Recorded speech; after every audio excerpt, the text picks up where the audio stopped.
আমরা সংক্ষিপ্তভাবে যে কথাটা বলতে চাই, ইতিমধ্যে আমাদের বিভিন্ন নেতৃবৃন্দ বলেছেন যে রংপুরে একজন মুক্তিযোদ্ধা এবং তার পরিবারকে নৃশংসভাবে হত্যা করা হয়েছে। এছাড়াও বিভিন্ন জায়গায় খুন, ধর্ষণ, বিভিন্ন জায়গায় হামলা, বাড়িঘর হামলা, এই সমস্ত ঘটনাগুলো বেড়েই চলেছে। আমরা যদিও দেখেছি যে অন্তর্বর্তীকালীন সরকারের যে প্রশাসন, তারা অত্যন্ত অ্যাক্টিভ। কোনো ঘটনা ঘটার সঙ্গে সঙ্গে তারা বিভিন্ন জায়গাতে আমরা দেখেছি যে দ্রুত গতিতে অপরাধীদের গ্রেপ্তার করতে সক্ষম হয়েছে।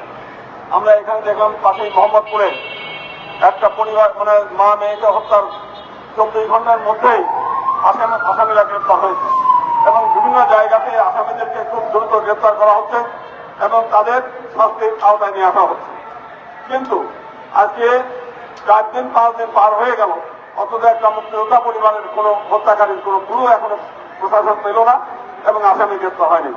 এই কারণে আজকে আমরা এখানে দাঁড়িয়েছি যে অবিলম্বে এই মুক্তিযোদ্ধা পরিবার তার গ্রেপ্তারকারী যারা হত্যাকারী তাদেরকে অবিলম্বে গ্রেপ্তার করতে হবে এবং শাস্তি বিধান করতে হবে। একই সঙ্গে আমরা আরেকটা জিনিস বলি যে আমরা এই সরকার হচ্ছে বৈষম্য বিরোধী আন্দোলনের ফসল। আমরা মনে করেছিলাম যে আমরা দীর্ঘদিনের যে বৈষম্য ছিল আমাদের, সেই বৈষম্য থেকে আমরা পরিত্রাণ পাবো এবং আজকে আমরা দেখলাম, আমরা হতাশার সঙ্গে বলি যে এখানে এতগুলো সংস্কার কমিটি হয়েছে, সে কোনো সংস্কার কমিটিতে আমাদের মাইনরিটিদের প্রতিনিধি নাই।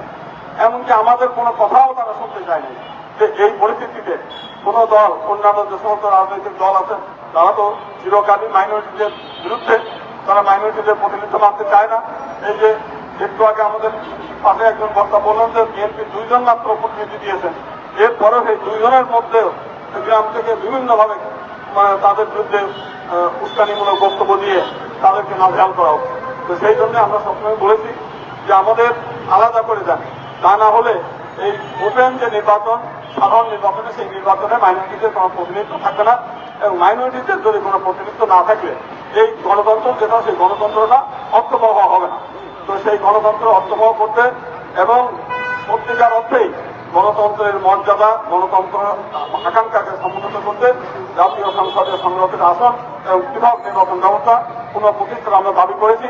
সরকার যে কোনো সময় রাষ্ট্রপতির অধ্যাদেশের মাধ্যমে এই কাজটা এখনো করতে পারে, আমরা সেটা চাই। এবং একই সঙ্গে আমরা যেটা চাই যে সামনের নির্বাচনে যদি কোনো দল, যারা বিএনপি এবং জামাত সহ যে জাতীয় সংসদের সংরক্ষিত আসন এবং পৃথক নির্বাচনের যে দাবি দেওয়া আছে, তারা যদি এতে সমর্থন করে এবং নির্বাচনী ইশতেহারে আনে, তাহলে দেশের মাইনরিটি সম্প্রদায় তাদেরকে ভোট দেবে, তাহলে মাইনরিটি সম্প্রদায় ভোট কেন্দ্রেও যাবে না, ভোটও দেবে না এবং আমরা এই ভোট বয়কট করবো। এটা হচ্ছে আমাদের চূড়ান্ত সিদ্ধান্ত।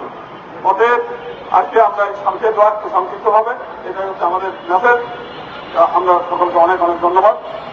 আপনারা যারা আজকে এই অনুষ্ঠানের মধ্যে আসছেন, একই সঙ্গে প্রশাসনকেও ধন্যবাদ জানাই। তাহলে একদিকে আজকে সভা সমাবেশের উপরে একটা নিষেধাজ্ঞা দাঁড়িয়ে আছে বিভিন্ন জায়গাতে, তারপরেও তারা আমাদেরকে সুযোগ করে দিয়েছেন আমাদের বক্তব্য পালন করার জন্য। অনেক অনেক ধন্যবাদ।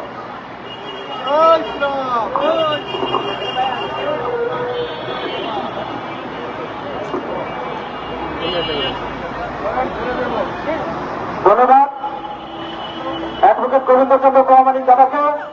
উনি ওনার মূল্যবান বক্তব্য রেখেছেন। এই মুহূর্তে বক্তব্য রাখার জন্য অনুরোধ জানাচ্ছে বাংলাদেশ জাতীয় হিন্দু মহাজোটের নির্বাহী সভাপতি প্রদীপ কেপাল দাদাকে।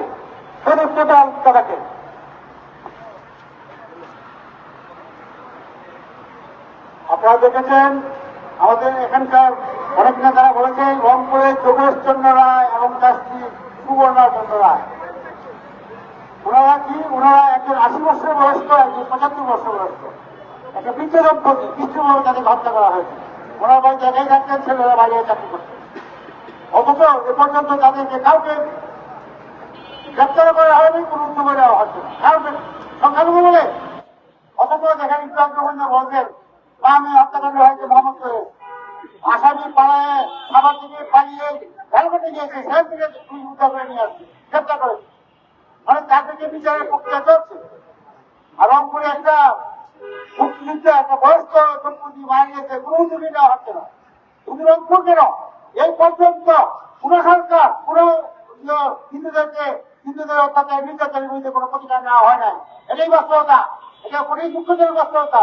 কোন সরকার সংখ্যালঘুদের বিচারের প্রতি করা হয় নাই, কোনো প্রতিকার বিচার হয় নাই।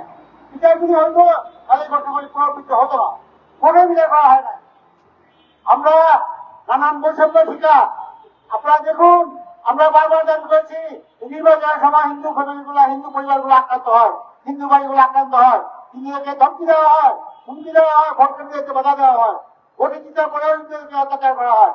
আমরা বলেছিলাম আমাদেরকে নিরাপত্তা দিন। আমরা বলেছিলাম যে হিন্দু নির্বাচন কমিশনে আমাদেরকে প্রতিনিধি থাকা দরকার। অথচ নির্বাচন কমিশনে আমাদের প্রতিনিধি নাই। নির্বাচন কমিশন কেন সরকার সংস্কার কমিটি করা হয়েছে, এখানে বৈষম্য বিরোধী সরকার, অথচ আমাদের কোনো প্রতিনিধি নাই। দুঃখের বিষয় এই সরকারের আমলে ৪০ জন বিচারপতি দেওয়া হয়েছে, একজন হিন্দু নাই। একজন হিন্দু দেওয়া হয়েছে, একটা কৌশল দিয়ে বের করে দেওয়া হয়েছে। আরো দুঃখের বিষয় যে হিন্দুরা যত বড় বড় প্রতিষ্ঠান তাদেরকে সরিয়ে দেওয়া হয়েছে, জোর করে বলতে করানো হয়েছে। এটি কি বৈষম্য বিরোধী? এটি কি বিচার? আমাদের বাংলাদেশে প্রায় ২ কোটি হিন্দু আছে। আমরা বারবার দাবি করেছি যে আমাদের প্রতিনিধি চাই পার্লামেন্টে এবং স্থানীয় সরকারে। আমরা বারবার বলে আসছি, প্রত্যেকটা দেশেই এটা আছে, কিন্তু আমাদের দেশে নাই। আমরা চাই স্বাধীন নির্বাচন, সুযোগ নির্বাচন এবং সম্পর্কিত আসন। এটা আমাদের অত্যন্ত গুরুত্বপূর্ণ দাবি। আমরা এই দাবি পূরণ করলে আমরা পার্লামেন্টে আমাদের অসুবিধা বলতে পারবো। কিন্তু আমাদের কথা শোনা হয় নাই। আমাদের কেনা হবে বৈষম্য স্বীকার করা হয়েছে। কোন বড় পদে হিন্দু কর্মকর্তা নাই। চৌষট্টিটা জেলায় কৃষিগঞ্জে একটা হিন্দু আছে, আর কোথাও হিন্দু নাই। সামরিক বাড়িতে কোনো বড় কর্মকর্তা নাই, ব্যাংকে কোনো বড় কর্মকর্তা নাই। আমরা কোথায় যাবো? পাবলিক সার্ভিস কমিশন, দেশের বড় একটা সার্ভিস কমিশন, একজন হিন্দু প্রতিনিধি নাই। তাহলে এটা কি বৈষম্য সরকার? নাকি বৈষম্য সবচেয়ে বড় বৈষম্য করছে।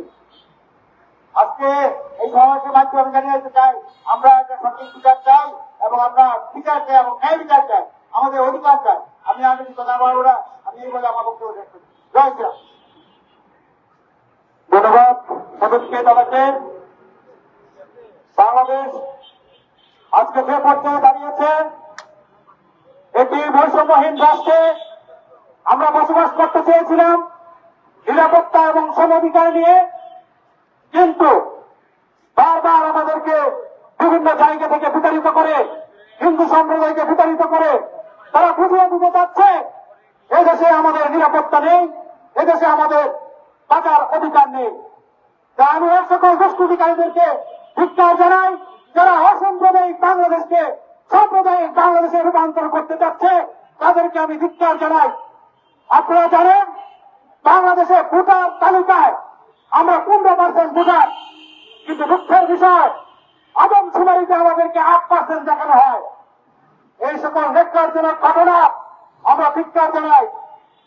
এখন আমাদের মাঝে আরো উপস্থিত হয়েছে বাংলাদেশ জাতীয় হিন্দু মহাজোটের সম্মানিত বিভিন্ন নেতৃবৃন্দ, ছাত্র মহাজোটের সজীব দাস, সবুজ দত্ত, দীপেশ দাস, কিশোরগঞ্জ যুব মহাজোটের বিদ্যুৎ আচার্য সহ অন্যান্য নেতৃবৃন্দ যারা এসেছেন, সকলকে ধন্যবাদ জানাই। এই মুহূর্তে বক্তব্য রাখবেন বাংলাদেশ জাতীয় হিন্দু মহাজোটের সম্মানিত সভাপতি অ্যাডভোকেট দীনবন্ধু রায়। অ্যাডভোকেট দীনবন্ধু রায় দাদাকে বক্তব্য রাখার জন্য অনুরোধ জানাচ্ছি।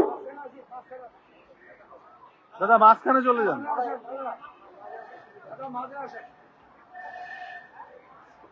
উপস্থিত বাংলাদেশ জাতীয় হিন্দু মহাজোটের সকল নেতৃবৃন্দ, প্রশাসনের সকল কর্মকর্তা, সাংবাদিক ভাই ও বন্ধুরা, সকলকে বাংলাদেশ জাতীয় হিন্দু মহাজোটের পক্ষ থেকে স্বাগতম।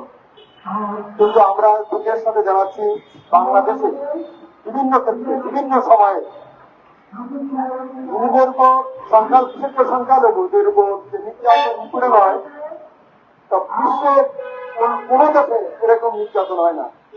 আমাদেরকে বলা হয় যে আমরা সবাই বাঙালি, আমরা সবাই দেশবাসী, একটা প্রথম কথা মাত্র সংখ্যালঘু সংখ্যালঘু, সংখ্যাগুরু সংখ্যাগুরু, তখন এক হতে পারে না। এটা মিথ্যা অজুহাত দিয়ে সাত দেখতে তাদেরকে সাথের যে অবতারণা করা হয় সেরকম আমাদেরকে কখনো এক পর্যায়ে নিয়ে যাবে না। যদি একই পর্যায়ে নিয়ে যেত, বিভিন্ন পর্যায়ে সংখ্যালঘু দেশে যে নির্বাচিত সরকার আসে নাই, কিন্তু যে সমস্ত কমিটি গঠন করা হয়েছে সেখানে হিন্দুদেরকে প্রতিনিধিত্ব করতে দেওয়া হয়নি। এমনকি ইলেকশনে যে সমস্ত হিন্দুরা যোগ্য ব্যক্তি তাদেরকেও নমিনেশন দেওয়া হয়নি। এর থেকে বোঝা যায় সংখ্যাগুরুরা সংখ্যালঘুদের উপরে মানসিক এবং রাজনৈতিক যে চাপ সৃষ্টি করেছে তার প্রমাণ। এই যে আমাদের একজন বীর মুক্তিযোদ্ধাকে হত্যা করা হলো, তাদের স্ত্রী সহ, দেশের গৌরব, যারা দেশ স্বাধীন করেছে, স্বাধীনতা এনেছে, তাদেরকে হত্যা করা হলো, তাহলে আমরা কোথায় যাব? এছাড়াও বিভিন্ন জায়গায় হিন্দুর উপর অত্যাচার, নিপীড়ন চলছে, টুকরপাটে চলছে, মেয়েদেরকে ধরে নিয়ে যাওয়া হচ্ছে, মেয়েদেরকে জোরপূর্বক ধর্মান্তরিত করা হচ্ছে। এই কয়েকদিন আগে ফরিদপুর হলো ধর্মান্তরিত করা। এ একটা মানে এমন ভাবে ছড়ায় ফেলা কৌশল আরম্ভ করা হয়েছে যে এর থেকে মুক্তির কোনো পথ নেই। আমরা আশা করব, অনেক ঘটনা আমাদের মধ্যে আসে না, বিভিন্ন জায়গায় লুকায়িত হয়ে যায় এবং স্থানীয়ভাবে মিটমাট করার চেষ্টা করে, কিন্তু সব ঘটনা আমাদের সঙ্গে আসে না। আমাদের সঙ্গে যদি আসতো তাহলে আমরা জানাতে পারতাম কত কি হচ্ছে বাংলাদেশে। বিশেষ করে সাংবাদিক বন্ধুরা আমাদেরকে পরম বন্ধু হিসেবে গ্রহণ করেছে, যেখানে যা কিছু ঘটে আমাদের সঙ্গে তুলে ধরে, তাই থেকে আমরা জানতে পারি। কিন্তু অনেক কিছু তারা জানতে না পারলে তো তুলে ধরতে পারে না, এই জন্য আমরা জানতে পারি না। আমরা চাই এদেশে শান্তিভাবে বসবাস করতে।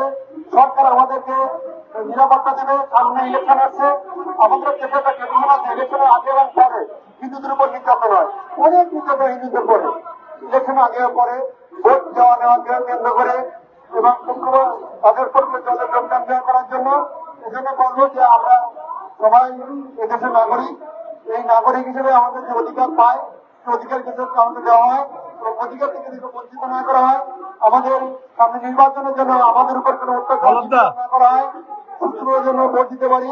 যদি আমাদের প্রতিনিধিত্ব নিতে না হয় তাহলে আমরা হয়তো ভোট বর্জন করবো বা আমরা সংসদে যাব না, এবং আমরা তখন নিজেরাই নিজেদের ভাগ্য নির্ধারণ করার জন্য চিন্তা করবো।